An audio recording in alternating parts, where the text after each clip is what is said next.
Hi there, and welcome to Cosmic Soul Alignment, where we explore the mystical layers of who we are and the energies that shape our journey. Now, today we are joined by Lauren McLeish, a divine energy alchemist, multidimensional activator, and soul-remembrance catalyst whose work bridges the realms of divinity and physicality. And in this episode, we'll be exploring the power and mystery of light language, the path of soul remembrance, what it really means to embrace our multidimensional nature, how we unify the spiritual and the human, and the gifts we each carry at the deepest level. So get ready for a conversation rooted in clarity, expansion, and the wisdom that lives far beyond the surface. Welcome to the show, Lauren. Hello, thank you, Dawn. Welcome. Before we start, I asked you for a fun fact about yourself, and you said that you pick up on a person's star lineage simply by being in their presence. So when did you first discover you could do this? Quite a few years back now, when I sort of really started delving into my own star lineage, and this sort of thing started coming up when I was working with other people. There was one particular day when I walked into a coffee shop that I went into every morning, and I was having a conversation with the barista who I would see regularly. And all of a sudden, I just kept hearing this voice in the back of my head screaming, like it was really loud, Andromedan, Andromedan, Andromedan, over and over again. And I was like, okay, trying to hold the conversation. And whilst also, telling that voice, okay, I hear you loud and clear. And there was something about that just sparked, that ability to just pick up on, I suppose it's the frequency. It's to pick up, when being in someone's presence. And, I try not to, I don't walk around looking at people in that way. No.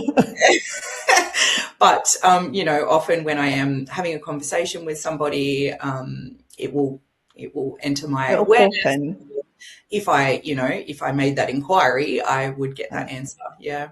Yeah, I think, our galactic lineage, our galactic family is fascinating. It's fascinating. Mm-hmm. Can I ask, what do you pick up from me? So from you, I pick up a connection to Mintaka, and a connection to Orion. Yeah. Okay, that's interesting because I have an oracle deck. Can't remember the name of it. Work Your Light, I think it's called, by Rebecca Campbell.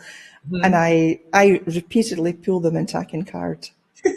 So there you are. Oh, there you go. That's bizarre. Oh, wow. Yeah. What's to it again? Yeah. Well, maybe it might make more sense now, or things might drop in for you around that connection. Quite possibly. There you are. Okay. Before anything else, what led you into this line of work?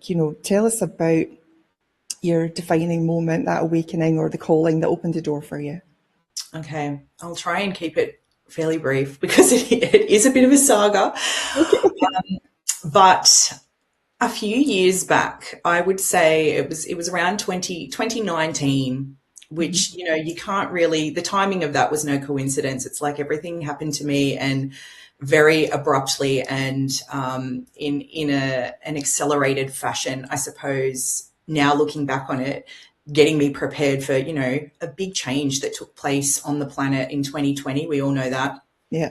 But leading up to that, I was a police officer for 10 years. And, I loved that job for a time. But after 10 years of service, I was diagnosed with PTSD, which is really common for emergency service workers. And, with that comes anxiety, depression, paranoia, all sorts of things, nightmares, you don't sleep properly, lots of different things. So I found myself out of that job. I found myself having to detach from that identity, I suppose, because when you're a cop, it's all consuming, really. It's a culture. It's your identity. You have to sort of hold yourself in a certain way all the time. So I had to, like I said, I found myself really trying to detach from that, but also to heal. and to move through all of everything that I needed to move through in order to move forward. And, I did the typical medication, psychs, counseling, all of that kind of thing. And it served its purpose, I suppose, but it never took me to a place where I felt, Yeah, it was never going to heal you. no, It's no, just going no. to put the proverbial band-aid on it. Yeah, I knew there had to be something more. So that's where the journey started. But then in another turn of events, I'd had two babies in that time of getting out of the police, had two babies in sort of 2 years, 2.5 years. And at that point, my partner was incarcerated. So I was left on my own with two babies, two under two, and in the state that I was in. So I lived like that and suffered like that for a little while until I had a moment of clarity, I suppose, where I've actually co-authored a book and contributed a chapter about this sort of initiation for me. Yeah. About this particular point where I found myself in my backyard on New Year's Eve, begging the universe basically, why am I here? What am I doing? What's my purpose? Like, what am I supposed to be doing? I can't keep living like this. I'm a mess. My life has crumbled. I don't know who I am anymore. I don't know what I'm supposed to be doing. I have no job. I just don't know who I am. And I was trying to hold the weight of everything on my own. And raised two babies. And it was that night, it was that particular night that something switched. It was that putting out that call to the universe. I don't know, just putting it out there with such conviction, that like somebody tell me what I'm supposed to be doing. And from that, from the days following that is when everything just started to crack open. Everything started to change. Things started to come into my awareness. Just ways, ideas, little snippets of things dropping in to show me sort of, little breadcrumbs to show me how to start to move forward. And with that, I followed that, and I went on that path of deep healing. And with that deep healing came deep remembrance. That's really what it was. It was getting up early, dedicating time to myself, devoting time to myself before my kids got up. I taught myself, to meditate. I would journal, all of those kind of things to reconnect with myself. And it was through that reconnection to myself that took place over a period of months that I was guided to Reiki. Actually, it came up in like a self-development book or something that I was reading. I don't even remember the book now, but the book spoke about Reiki, and I was like, I've never had Reiki, didn't even know what it was. So I found someone local, went and had a Reiki session, and it changed my life. Basically, it was so profound. The woman that did it for me is still a friend of mine. She's one of my Reiki masters. She was a mentor for a long time. And it was experiencing that energy healing that really sparked something within me. And I was like, I need to learn how to do this myself. There's something about this. And that's sort of where my energy healing journey really took off, was from that. So I went on and did Reiki 1 and Reiki 2, and then I went to Holy Fire Master level. And that's the story. I think Reiki, I'm not surprised at all with what you said there, because I really firmly believe that Reiki is the catalyst for all healers. It happened to me as well. I went along and took a Reiki first degree. I didn't even know what it was. I just wanted to do something.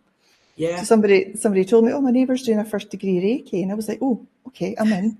I went along, didn't have a clue, didn't even research it or anything. And that, like you said, changed your life. It changed me as well. After that first day of attunements, these two attunements, that first day, I was a changed person. I just saw things so differently. So isn't it amazing? It is. And I always say the same. I refer to it as like it's like the gateway. It's the gateway to your gifts. It's the gateway to higher levels of consciousness. I wish everybody was attuned to Reiki. It's there's something about that being attuned to those life force energies that opens up everything. I mean, I always knew that I was psychic, if you like.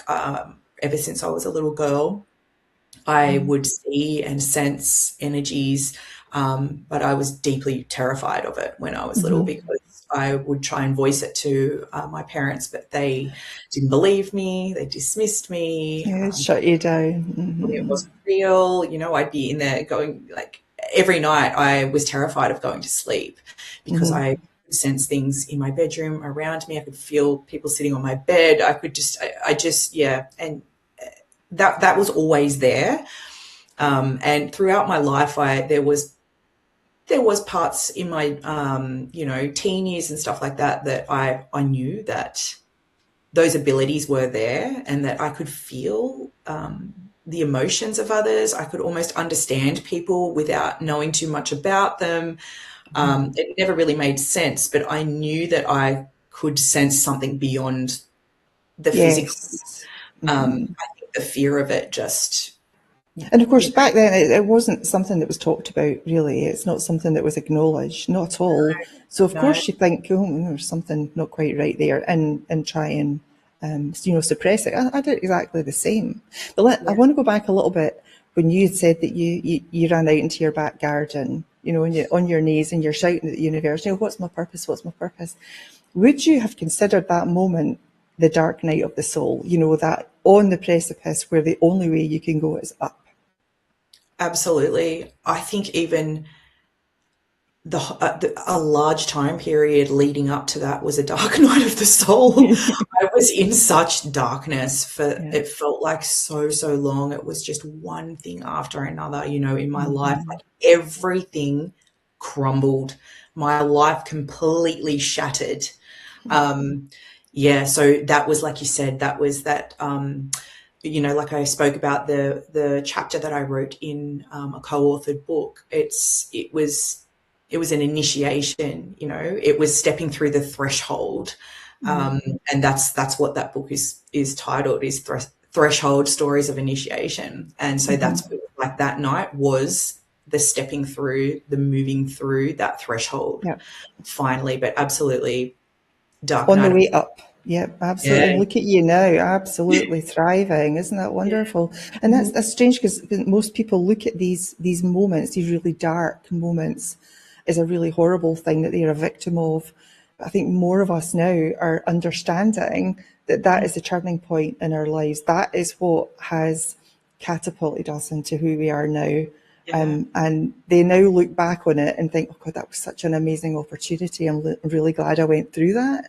Absolutely. Oh, I'm a firm believer in that. I mean, there's always a lot of healing that has to come with it, and you don't want to sort of stay connected to the darkness of those points of our journey or of our story. But I believe that's where our wisdom really comes from. It's the things that we move through that alchemizes into the wisdom that we carry. That's why I have such a deep, my work is so deeply rooted in soul remembrance, is because that was my journey. It was like it was soul remembrance. It was like I walked for so long, kind of not even acknowledging that my soul was even there. But then there was that point that I crossed over that threshold, and there was a reconnection made, and the remembrance just it started from there, and it still continues now, obviously. But yeah.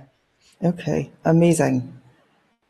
Let's talk about light language then, because I know it's your favourite subject. I wonder why that is. Firstly, just for someone that's hearing about light language for the first time, because not everybody knows about it or has heard of it, how would you explain what it is and what it does? Okay, light language, my great love. Light language is the language of the soul, is what the way I like to refer to it. And everybody, has a kind of a little bit of a different spin on how they would describe it, but essentially it's the language of the soul. It's language that is coded, if you like, coded with light. It is not understood by the human mind. It's received by the soul and understood by the soul. it bypasses the logical human mind. So when you hear somebody channeling or speaking light language, it's very like it's highly likely that you're not going to understand what they're saying, and that it just sounds like a whole bunch of tones or words or sounds, that make no real sense. Some people will pick up on the energy or the frequency of what is being shared, but more generally you don't. Even I don't a lot of the time understand or like word for word what I'm channeling. Because when you do channel, you move into, you move out of the human mind, and you're not understanding what it is really that you're bringing through.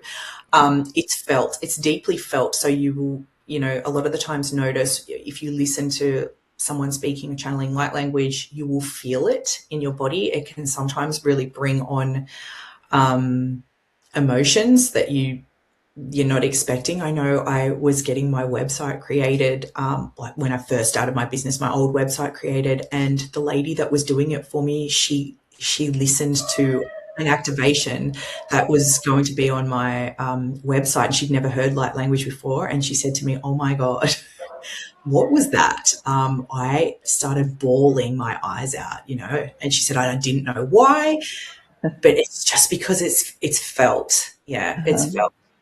And it helps release. And it's not egotistical, is it? You're talking about it bypasses the logical mind, so there's no ego involved at all. It's purely from the divine. Absolutely. Yeah. Yeah. And you feel that. You feel it when you channel it, and you feel it when you receive it. It's absolutely beautiful. It really is. Tell us about your first experience with light language when you realised you were talking it. What happened?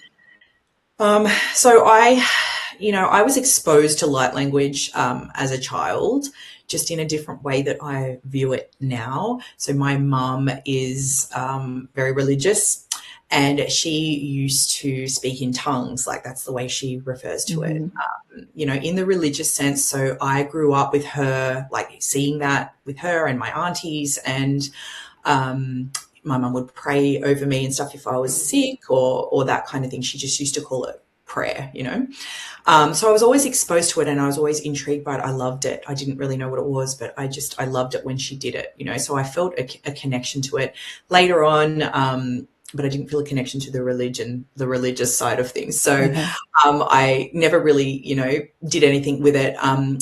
But later on in my teen years, and into my early 20s, I started sort of rediscovering it again, but as light language, rather than, speaking in tongues or having a religious connection.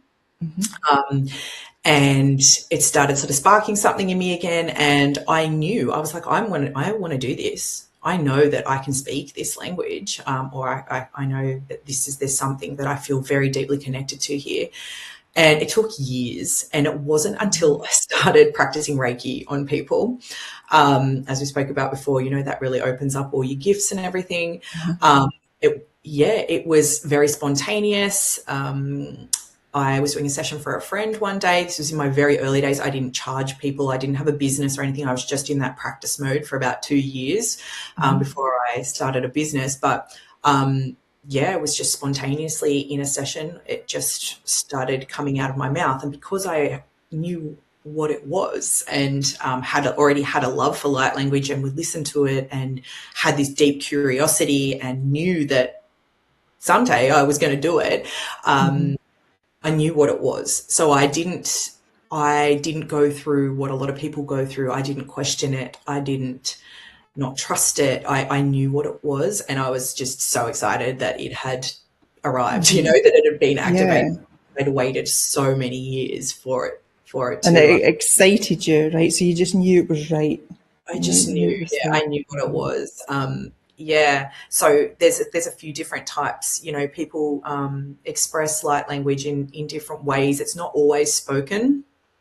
It can be, excuse me, hand gestures, so as well, or it can also be written. A lot of people draw and write light codes. It first started as a vocal for me, and as time sort of progressed, my hands started moving. I remember I was driving along in the car one day. It was some time after that, like I'm going to say more than 12 months after that. I'm driving along in the car, and all of a sudden my hands just started moving out of nowhere. Yeah, and same with the written. I do the written codes as well. Not so often, but whenever I feel the need. But yeah, after that first initial activation, when it first moved through me and through my voice, in the 2 days following that, I had a sort of bizarre experience where I would go to bed at night and I would see different light codes floating around me and floating out of my hands. So almost like it was always when I was in bed. When I first went to sleep and when I would first start waking up in the morning, I would see it and feel it moving through me. And they were in gold, these little gold light codes. And that's where my business name comes from, Lauren's Codes of Gold.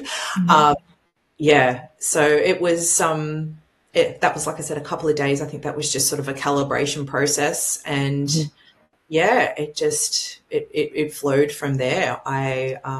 As I practiced more and more and more with it, I began to sort of realize that I could connect to certain frequencies. I began to have a little bit of an understanding of what I was channeling through, the frequency of what it was that I was channeling through, or the energy around it. I learned that, you can use it in so many different ways. You just have to you can be very intentional with light language. You can set a clear intention and then channel for that, whether it's healing something in your body or something emotional. Yeah. I've been sitting down and trying to bring the channeling through some of the light language, and what comes to me is sounds, but also some little notes, singing notes that come through. And if anybody knows me, I could empty a bar at the end of the night. But these are little gentle notes in there. I just find it's really lovely, comforting. Do you ever sing a little bit when you're channeling? It can absolutely come through in song. Yeah. For me, it's not so often, but definitely it has been before, and a lot of people do. I feel like a lot of people through song bring through light language, even through dancing. I watch some people just, doing like fluid movement and stuff. And that, to me, I'm like, that's their light language. They're bringing through frequency through that. So absolutely. And if you are playing around with, activating your light language, that's one way to really do it, is to just to sit and open yourself up and really let the tones come through. Even if it's the same tone over and over and over again, it's like building a sense of trust and really opening up your channel, because it can be quite bizarre. A lot of people have experiences where they don't know what it is, or they don't trust it. They think they're making it up. But if you just relax into it and let it move through you, just allow it to come. Yeah. Yeah, you get some squeaks as well, which is very, very interesting. But hey. Yeah, it's sound frequency. So, I mean, you should, I all sorts of languages channel through me. Like, it's never always the same. It depends on the person that I'm, channeling for. Sometimes it's very galactic. Like, it sounds literally like alien sounds. So squeaks is there's nothing weird about it. It can be anything and everything. But, I think it's important to also note, which I haven't said, is that it can't be taught. So light language is not something that's taught. It's something that's remembered. Yes. It's a remembrance. It's in your soul. Activation. Yeah. Yeah. So there's no, oh yes, we can teach these tones and these things mean this, or it doesn't work like that. Yeah. Okay. Yeah. Got it. Over time then, has your light language evolved any, have you got new tones or new rhythms that are coming in, maybe even different transmissions as you're expanding yourself? Are you finding that they're changing and evolving? Yeah, absolutely. I think when I first started, it was, as I suppose that calibration process is taking place, it does sort of sound the same. And to me, I feel like, and this is just my opinion, I feel like that was possibly the language of my, of the aspect of me that was bringing that particular language through at the time. So it did sort of sound the same for a while, but as I kept practicing with it and really just working with different people and the different frequencies that people hold, being in channeling circles and all of that kind of thing, connecting with galactic energies, it just, it's just constantly evolving. And, almost daily I'll channel something and go, oh, I haven't done that before, or that, that was new. That was I don't know new. what that was. Yeah. But in saying that, a lot of them sound, when you start to, like, for instance, if I channel Pleiadian light language, that has a certain sound that sounds familiar to me. Then you've got, like, say, Lyran light language that also sounds has a certain sound about it that I can recognize it. Arcturian, I can definitely pick up when I start channeling straight away. I will know those familiar ones. You know where it's coming from. Yeah, I know where it's Interesting. coming from. That is interesting. How do you use it in your own life? I mean, do you use it for if you need clarity for something, or if you want to connect with something, or to get yourself in alignment? How do you use it? I use it for all of the above. All of the above. I walk around speaking light language to myself a fair bit, and it's so funny when I just giggled when you said, do you use it for clarity? Yes, I'm one of those people who walk into a room and forget what I walked in there for, literally just bring in a bit of light language and, oh, there it is. I remember what I was doing. Or, and yeah. I need to try that. I forget a lot of things. It really works. Or if you're having a conversation and you forget what you were talking about, it just, just a little bit of light language and it's there. That's how it works. Yeah. I use it a lot when I'm, in the shower, that kind of thing, just to center myself, to bring myself some frequencies that I might be needing. Or, like I said, you can use it really intentionally, if I've got something going on in my life that I need peace around or that I need clarity around, I'll set an intention and channel. Yeah. It's really powerful. It's really, you can use it it's my favorite. It's my favorite energetic tool. Yeah. I will use that a lot more often now. You're giving me inspiration here, so keep going. This is great. Just do it to yourself. I know. Do it in the car when I'm on my own. My kids, like, who's listening? Yeah. Oh, my kids laugh at me because sometimes I'll wander around and blah blah blah blah blah, and they'll be like, "Oh, Mom's doing light language again." Oh, here she goes again. I know. But if even actually they ask me for it if they're unwell or if they can't get to sleep or something like that. Nice. Yeah, they will say, "Mum, can you do some light language with us?" So because it soothes their soul, doesn't it? And they know it. That's wonderful. Yeah. Oh, yeah, that's great. What a blessing. All right. Myths and misunderstanding. What are some of the misunderstandings or the myths about light language that you love to clear up? One is what I've already mentioned, is that it cannot be taught. It is something that is remembered. It is something that is activated. And yes, I know people that, do work with people to activate their light language in whatever method that they use.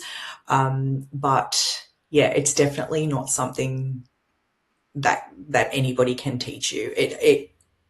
It comes from within. It comes from your soul. Another myth, I suppose when I first started sharing light language, which was a couple of years ago now, and from what I saw, there wasn't as many people as there is now, say on Instagram, for example, that's the platform that I use, that are sharing it. Like there's so much of it now, which I think is amazing. Everybody's really open about it. And, but back a few years ago, when I started sharing it, I copped a lot of, judgment from people. The people that didn't understand what it was and said that I was just channeling, nothing. I was making it up. Yeah, that it made no sense, and they really sort of ridiculed me. Yeah, so I suppose that's, and I still see it every now and then, not towards me. I don't know, done enough inner work to repel that, if you Yeah. like, repel those kind of people from coming into my field. And I think it was part of my initiation process. I suppose it was a really big thing Yeah. to get online and It share gives you that. another awareness, doesn't it? Because Yeah, now you understand that those that don't understand attack. yeah, Yeah, yeah. So because they don't know anything about it, so they think it's nonsense. Yeah, and I think we've all yeah, had yeah, backlash, if you like, that. But good yeah. for you for keeping going. And I have been noticing that these type of accounts are coming into my feed, Yes, which is nice. Just recently, so I'm taking this as a wee sign just to keep going with it. definitely. Yeah. Would you do an activation for us? Sure. Yeah, I would love to. Okay. Okay, so just before I start, I always like to preface that I honor everybody's sovereignty, and this can be activating, like quite activating. So if you are listening and you are not comfortable with receiving this activation, then you might want to turn the volume down, or I never want to blast anybody with anything that they don't want to receive. So the word that is coming into my awareness of what I'm picking up on that wants to come through and be shared for the collective is reverence. So I feel like it's the frequency of reverence that wants to be shared in this space right now. Mboshtata karahi alokoto kora harahia. Lahunda karahi ashtokolo kuma. Tiatoto koro koro koro umara hiana kotokora. Lahushna na yakuto koro kora harahiana tokolo ma. Niato kora. Borra stoko ma kraihi atulo kututututu. Naharayala mora yando koto koto koto koto koro hushta tatata karahia. It's reverence for yourself, reverence for your body, reverence for your journey. Ndahako kokoro hushtata hialo kotukoro hushna nianolo kotukutura hianana. Nahakarahi. Nahura harai antukokoro hushtuto tukoro huru hushalada I antata. And it feels like it's just speaking straight to the heart. Nihatukora. Nalo kutotuish niana na kutukutu uro ushtatata I atukuro uro. Halakutukura nahi. Nahi anono ulu mbakarahi anta. Takushta ni anda nalukuro ushna ni anukutukoi. That was beautiful. And I was goosebumps all over. And my logical mind is saying, this doesn't make sense. But my body's saying, yes, it does. Yes, it does. Even though I don't know what was said, the Yeah. body likes it. Isn't that amazing? Yeah. Yeah. I mean, I don't even really know what was being said either, because like I said, it's frequency, it's felt. I did feel a connection to like inner earth. I went to Mount Shasta last year, and I was part of a channel panel there, and we did a lot of work with the Lemurians, which are very much connected to Mount Shasta, and inner earth, and the ascended masters, the great white brotherhood. That's what that felt like. There was a real connection to that. It was coming from deep down, sort of, inner earth, a kind of a masculine energy, I suppose, a really supportive sort of masculine energy coming through. That would have been incredible. Yeah. Thank you, Lauren. That was lovely. Okay, so sorry about that. We had a little bit of an issue there. My electricity went completely off. So we've had to abandon that and come back at another time. So apologies for that. But Lauren, that's not going to stop us. I was about to ask you about soul remembrance, you know. So I want to ask about how soul remembrance actually serves your expansion. Okay, yeah. For me, all of the work that I do is deeply rooted in soul remembrance. Soul remembrance, it feels like that's just the foundations of what I do, and even of my personal journey, I suppose. I just think there's so much power in it. You know, when we reach that point where that soul remembrance, that deep soul remembrance, is really ignited in some ways, and for me, it happened, you know, quite, it was an experience. There's so much power in it. And I think essentially soul remembrance is just really remembering more of who we truly are, remembering more that we are so much more than just this flesh suit, this physical being, you know, that we are a soul here having a human experience.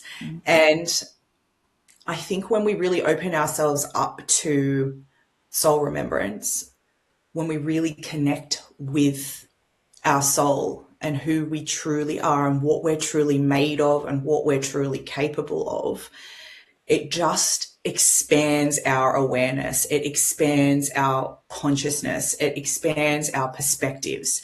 It just expands us in so many ways. It's like the blinkers come off Yeah. and you just see things differently. You see yourself differently. You see reality differently.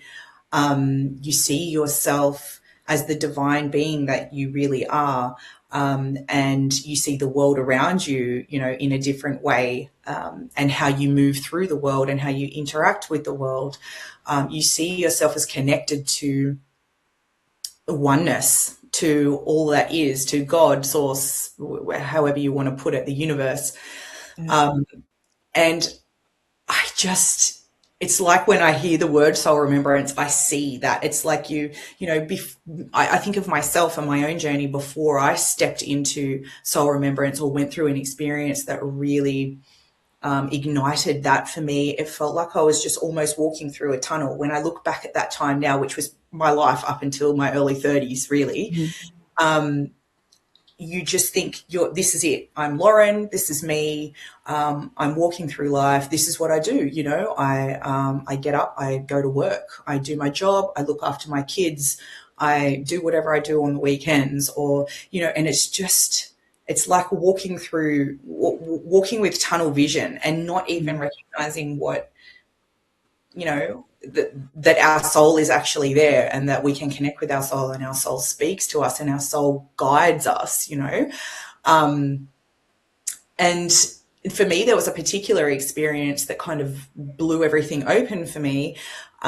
So when I went through what I would call, you know, sort of an awakening, if you like, in 2019, which we've already touched on earlier, I was guided to open up YouTube one morning when I just put the question out there, you know, what am I here for? What do I need to see today? Like, what do I need to know right now?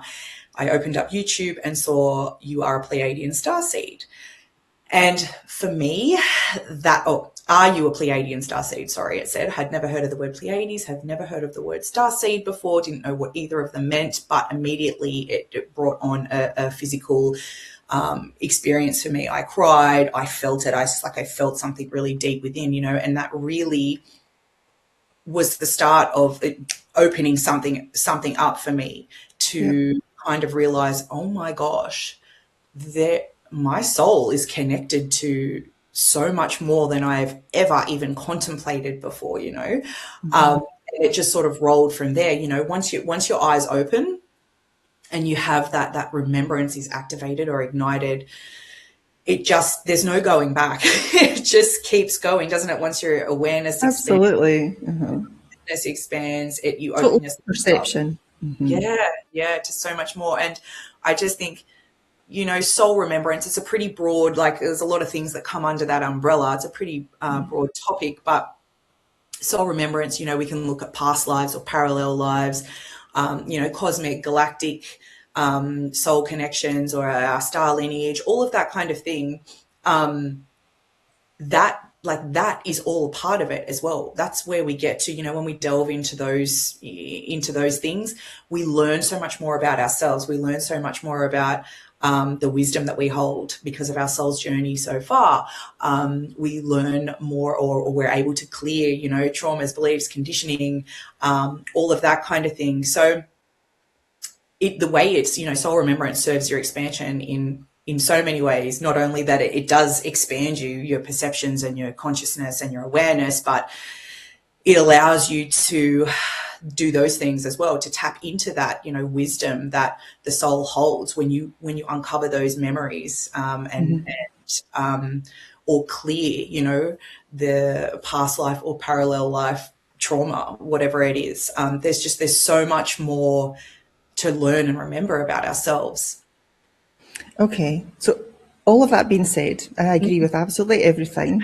So all of the above, why do you think then that this awakening for us doesn't happen a lot earlier in life? Well, I think there might be a couple of reasons for that. And, this is just my personal perspective and my personal truth. I think that possibly we need to walk through things or move through things or have the human experiences prior to that, if you know what I mean, leading up to that particular point, because there is things that we need to experience in our humanness that are often the catalysts, I think, for those awakenings or for that expansion to take place.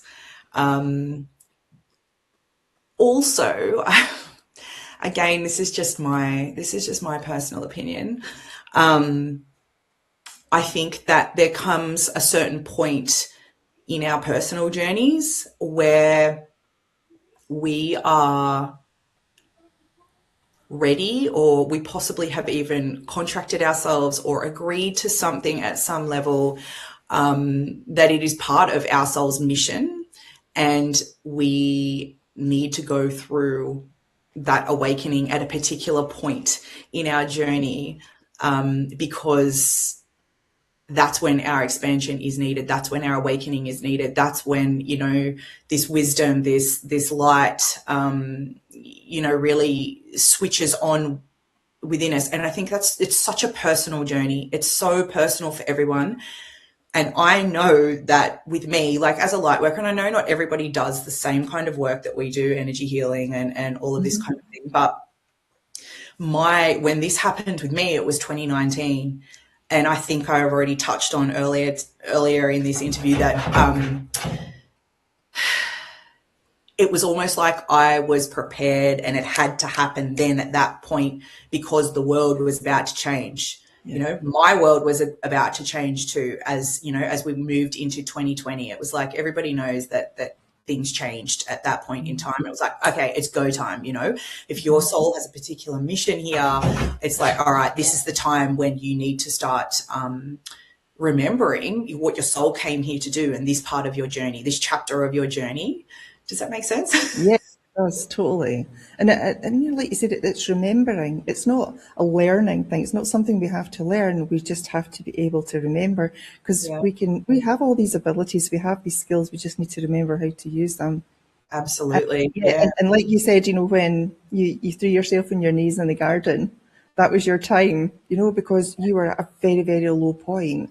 And at that time, boom, it's just switched on. Yeah. That was the time for me. And I think a lot of people could probably relate that, something life-changing happens. Not everybody will experience the same thing, but I think it's fairly common for a lot of light workers, for example, that something happens, something big in your life happens, that really sort of kicks things off. Yeah. Mm-hmm. Yeah, absolutely. I think we've all got to go through that. I think that's the catalyst for the Yeah, change. Yeah, yeah, yeah, totally yeah. believe it.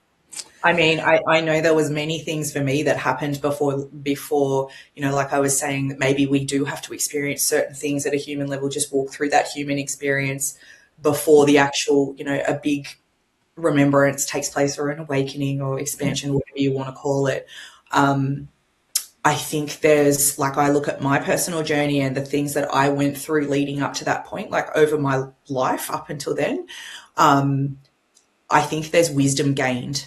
Do you know what I mean? I think there's yes, new wisdom gained, if you like. That maybe it's like, okay, this lifetime, you gotta go through all these things first before you start remembering the wisdom that's already there, that you yeah. already hold. You got to go through these experiences first to get you ready, because you need to, this is all part of it.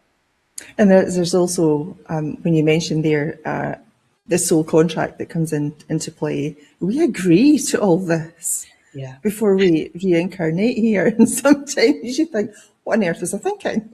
What was going on in my head? Yeah, yeah. Everybody talks about Earth as a school, don't they? And Yeah, sure it, is. it's just yeah. There's much expansion to be gained here. Yeah, there is. Yeah, sometimes experience on this physical planet, gets laid on a bit thick, but It we've got does. to learn. So we're just doing it as best we can. That's all we Yeah. can do, isn't it? That's it. Yeah. And when you're a sensitive soul, and you feel things a lot, and you feel the collective energies, and Yeah, it's yeah, hard. it feels dense. It Yeah, feels heavy at times. Yeah. yeah, it certainly does. Okay, let's touch on multidimensionality. Put my teeth back in this morning. What does it mean to embrace our multidimensionality then, and why do you believe it's essential for our expansion? Well, this kind of ties into what we just spoke about, I suppose. Coming to that real understanding and acceptance and acknowledgement that we are so much more than just the human. That we have, that we are divine in nature, that our soul is connected to all that is, firstly, and that our soul has walked through many, many, many experiences in different dimensions, different realities, different star systems, if you like. There's so much power in that, because when you stop and think about it, and you think, okay, my soul holds so much wisdom. It's not just this incarnation. It's not just Lauren here now and what I've learned in this lifetime. That's not the only wisdom that I carry. My soul, it comes from, it's been here, there, and everywhere. Yeah, And we don't know, like, how many eons old our souls are. Are there? It just, the human mind can't even yeah, I can't grasp. comprehend it. Yeah, Yeah, yeah. And I just think there is so much power in embracing your multidimensionality in everyday life. There are parts of us that carry the wisdom, that are ready and able to deal with situations, to make decisions, to do the speech, to give the yeah, talk, to give advice to somebody, to have the hard conversation, to do the job interview. Do you know what I mean? To talk to the yeah. child from a certain place. And I find myself doing it often, and I even did it before this interview, and I do it before every client session. I tune into my multidimensional nature, and I call forward the highest available aspect of myself to provide the answers that you ask me. Or, before I do a client session, call forward the highest available aspect of myself to facilitate this session for this client. Or, yeah, it's so powerful, not just in a spiritual sense, but in a human sense as well. And do you think then that, because there's all these different aspects of our soul on all these different lifetimes over all these dimensions, do you think then that our dreams could be a sneak peek at and remembrance of any of those lifetimes? Absolutely. I mean, a lot of Yeah. people, that's the way they see, like the seers. It's that's how a lot of things started for me personally too, Yeah. with what I was seeing in my dreams before I actually made sense of, oh, okay, yeah, there's something in that. I think when we go to sleep and we're dreaming, we are visiting different Yes. timelines. I think it's heavily connected to timelines. We're experiencing other timelines that maybe we're not actually going to play out here in our physical awareness. Um, yeah, so absolutely, I think our dreams are connected to our multidimensionality, and that we are off traveling astrally. Oh, yeah, yeah, yeah. Yeah, Even just, I'm quite bored here. Let's go and have some fun. Where are we going to go tonight? Just you could end up anywhere, couldn't you? that's it. Yeah, yeah, Yeah. And my dreams are off the charts, absolutely yeah. off the charts. They're just crazy. So I just wanted to wanted your take on that. So that's good. Okay. Last question. Soul gifts. So your mission includes activating people's soul gifts. What do you wish that everyone understood about their innate abilities, and how can they begin embodying them more deeply? Well, firstly, I wish that everybody everybody realized and acknowledged and embraced the fact that we all have soul gifts. We all do. We all have a soul. We all are divine in nature. There's nothing that sets us apart as individuals other than the way we are here to express our soul gifts, I suppose. Um, I understand and I truly believe that we all have very unique gifts. Yes, we may put ourselves under the same umbrella, I'm a psychic or I'm an energy healer or whatever it is, but we all have our own way of expressing that and sharing our codes, sharing our medicine, sharing our wisdom, sharing our light with each other. And I just think, if you're intentional about it, if you have the mindset of, I want to work with my soul gifts, I want to know what they are, then they come into your awareness. Yeah, Obviously, doing the energy work and a bit of self exploration and soul exploration and all of that comes with it, as you would know. And that's part of the work yeah, that I do, is when you're uncovering and looking at, say, past lives or cosmic lifetimes or that kind of thing. That's what activates, like, and awakens that wisdom within. And it's like you remember, so something switches on yeah. and you remember. What is it they say? Ask and ye shall receive. Yes. That's how mine Yes. kicked off very early in my childhood. I asked questions and I got the answers. It might have Yes. terrified me, but I got the answers. Lauren, great conversation. We're all out of time. So Thank you, Jen. thank you, thanks so much, for sharing your gifts and your insight with us today. And thank you to everyone who joined us. Cosmic Soul Alignment exists to spark remembrance and expand awareness and reconnect us with the truth of who we really are. So stay curious, stay open, and keep aligning with the wisdom of your soul. So take care, and I'll see you next week. Thank you so much, Lauren. You take care. Thank you, Dawn. Thank you. Thank you. Bye.